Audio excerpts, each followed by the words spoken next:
Hello, everyone. My name is always Asmao. Welcome to another episode of Tooways to Skin a Cat, a show where we talk career experiences, entrepreneurship, and investments. The main aim is to show that there's more than one way to be successful other than climbing the corporate ladder. A reminder that the show will be available on YouTube and podcast by latest tomorrow morning. So if you are joining us live, please drop a one in the comments so that we know we're not talking to ourselves, and drop a two in the comments if you're watching the recording. So my guest for this week is Hiten Keshave. CA, MBA, entrepreneur, business advisor, startup owner. I can't mention all the titles because there's too many. Like even after this morning, I actually found out there was also Psycho Top 35 under 35. At this point, I'm going to tell him to calm down because he's making the rest of us look bad. Hiten, thanks for joining me today. Thanks for having me, man. It's great to have you. To jump straight into questions, tell us your story. Where are you from outside of work? Who is Hiten? Give us the backstory. So I'm originally from King Williamstown in the Eastern Cape. I don't know if many people know of that area, small dorpy there. So grew up in the township area. I went into the CA field. Just automatically by default. I actually originally wanted to study medicine and be a doctor. Funnily enough, so the journey of being a CA actually was secondary on that end. And I think it being secondary talks to where my passion and nature lies. It's more on the human and the people side of things. I have a strong love and affiliation towards that more than the number side of things itself. Okay. And well, sports-wise, are you a sports person or you a nature person? What are you?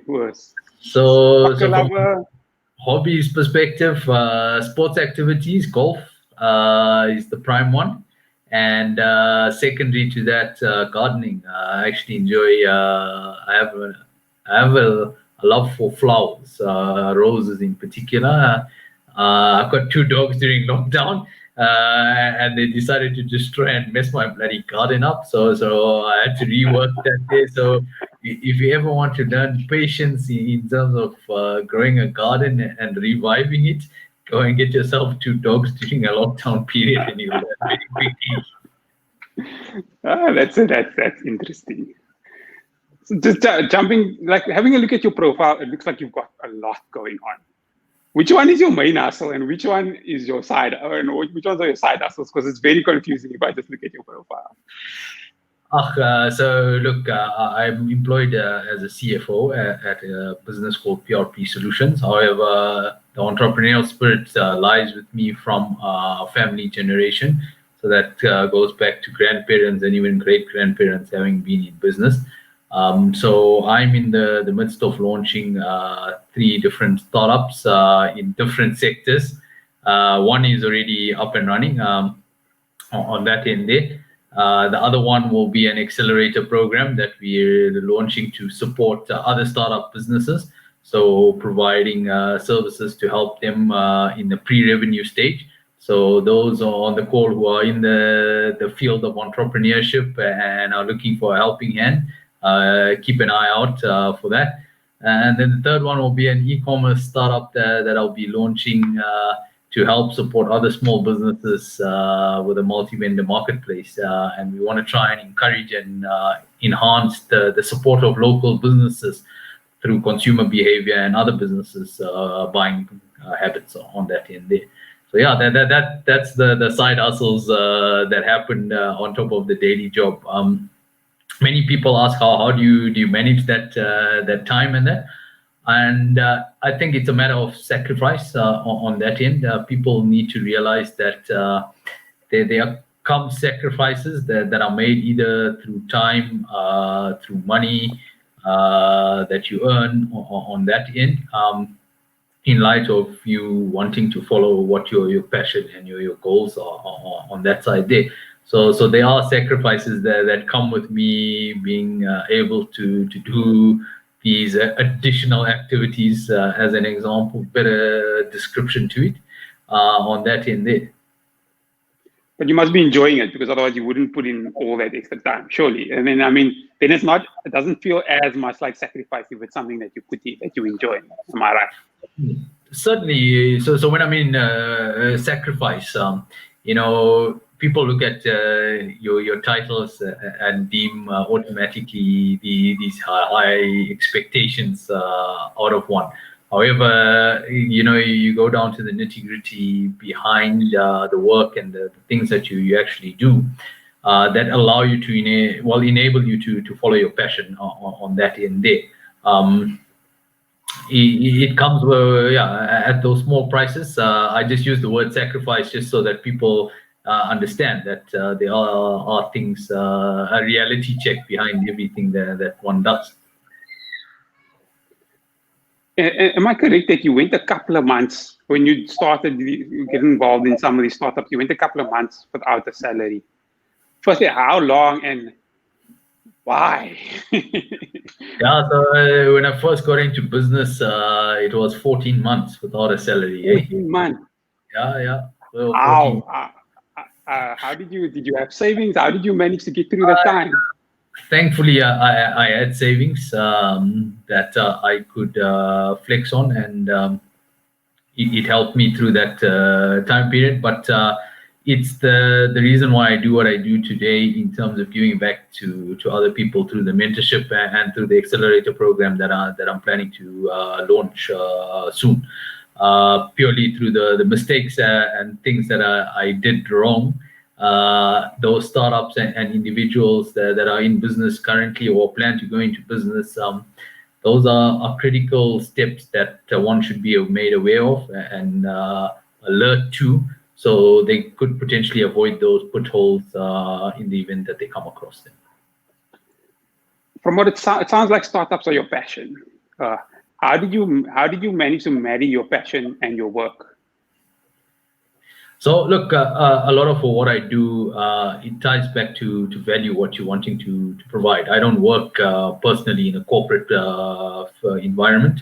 The business that I'm involved in is a SMME sized thing, so it's got the startup vibe to it on that end, and that also it's not demanding on me from a time perspective as well.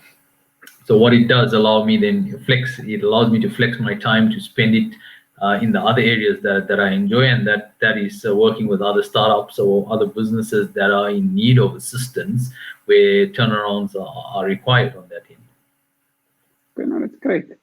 A reminder to everyone that we will be responding to questions towards the end. So please add your questions now so that we don't miss them.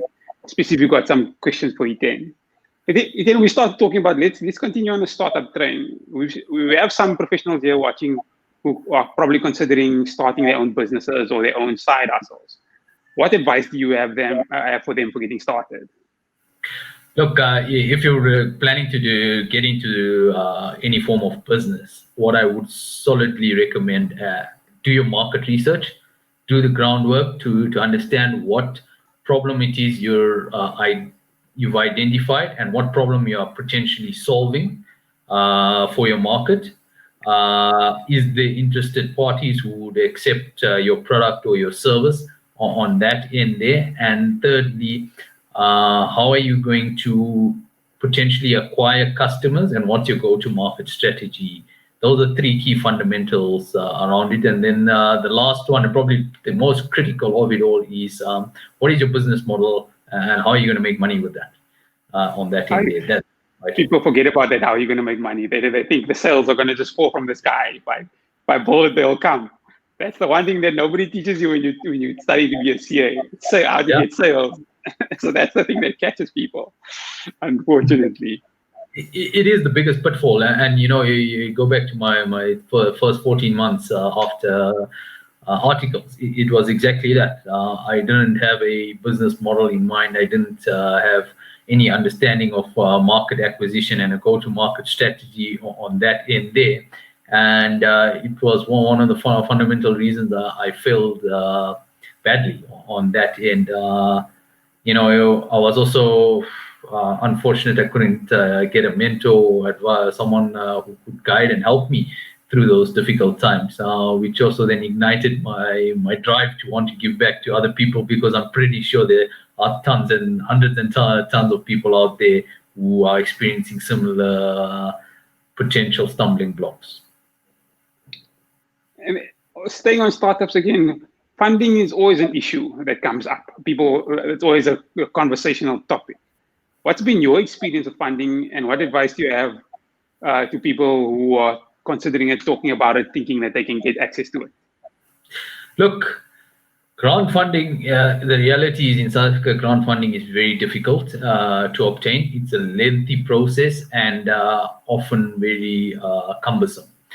If you're planning to go into business and you want funding, angel investors, certainly people who believe in an idea, are the easiest to potentially win over if you don't have cash yourself. What is critical is to also prove that you've done and contributed towards that idea coming to a certain point, whether it's through cash or your own sweat equity in terms of work that has been done on that end. Don't just expect an idea to be watered with money and go in with that attitude there. You need to prove that you're in it for the long haul there, and this is not just an idea that you're wanting money for to pay bills and someone else must run the show for you. On that end, that attitude doesn't work and will never work in the investor space itself. But also, before even looking for funding, I would always recommend individuals to go and make sure they know what the market research has been. So who are the competitors out there? What is their key differentiator point? Are there potential customers out there that they've spoken to who have an interest to want to onboard this product or service itself? And then how are you going to make money over this from a business model perspective? What's your revenue model that's going to generate income on that day? If you've done that groundwork itself, it's a lot more easier than to pitch a early stage idea to someone rather than just saying, I've got a light bulb idea. Do you want to give me money for this? It's actually a lot more complicated than people make it sound when they're just talking about it around the dinner table around with friends. So thanks for that. If you had the choice between bootstrapping your business and you had the option to scale quickly in terms of getting funding, which one would you go with? I would, initially, in my experience, I've bootstrapped everything on that end. My suggestion and approach to many people is show that you've got some market traction, whether it's a handful of clients, and from there on, go and target a unique set of investors who are skilled and will bring more than just money to the table. What you want as a startup is your first round of investors should bring a skill set and knowledge base that is going to add value that will potentially grow your business as well on that end there. That is very cool, I think, when it comes to scaling up for startups. Okay. I noticed you've got a website called the Unconventional CA. Tell us a little bit more about that. The Unconventional CA goes to the humanity aspect, focusing more just so that people understand that being a CA is not only about numbers and being a number cruncher and finance guy itself. We're human on it, and a lot of our success lies within ourselves in the mind and attitude as a starting point. So I don't know if you know Jim Quick. He talks about the H cubed formula, which correlates to the head, the heart, and the hands itself there. So if everything is planted as a seed in your head as a thought, and connecting that down to your heart is what you link through with the passion. And if those two correlate and talk to each other, then anything here with the hands is the acting and doing part on that end there. So I look at the Unconventional CA just through my personal experiences. As an example, I was an epileptic as a young kid, and through change in my behavioral patterns in how I go about my daily